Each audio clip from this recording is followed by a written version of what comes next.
احتفالات جنونية لجماهير النادي الأهلي بعد مباراة الوداد. أهلا وسهلا بيكم في الملخص الكروي أونلاين. لو أنت لسه جديد معانا متنساش تعمل لنا اشتراك في القناة، وكمان أيضا فعل لنا زر الجرس علشان يوصلك كل جديد أول بأول. وكمان ما تنساش لايك وشير للفيديو علشان يوصل لكل المتابعين.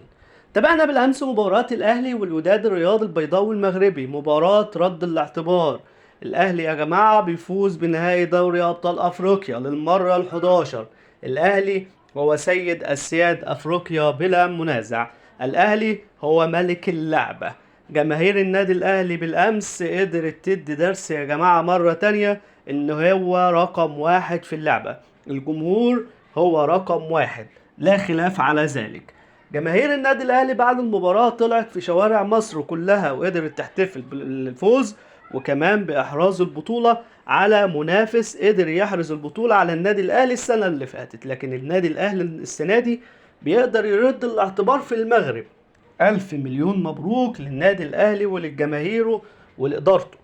لكن الاحلى في المباراة بعيد عن الاداء السيء للاعيبة الاهلي، لقطة مهمة جدا جدا جدا في المباراة او بعد المباراة بتقولك ان اللعيبة بتاعة الاهلي كلهم بيحبوا بعض، وعلى قدر من المسؤولية وعلى قدر من التحدي.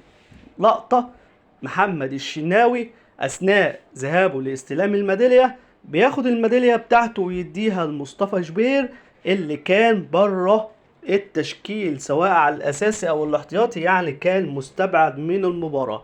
لكن الشناوي بيدي درس بيقولك ان هم كلهم اخوة بعيد عن اي منافسة. الشناوي يا جماعة بيدي درس جميل جدا جدا جدا، بعيد بقى عن استبعاد مصطفى شبير والكلام ده. لكن لقطة لا تقدر بثمن داخل النادي الاهلي، فالنادي الاهلي عظيم بلعبته بجماهيره بإدارته بكل حاجة.